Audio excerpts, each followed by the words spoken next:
headed down with Rob. It's our last dive of the day of the Tampa Bay Spearfishing Club Challenge.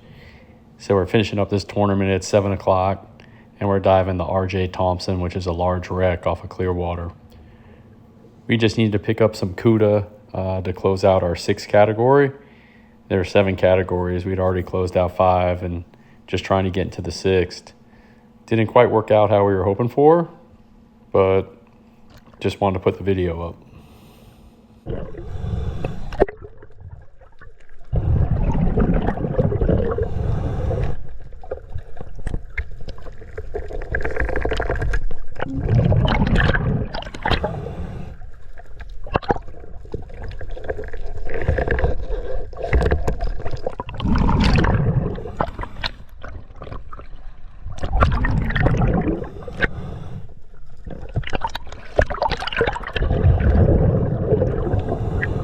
Oh!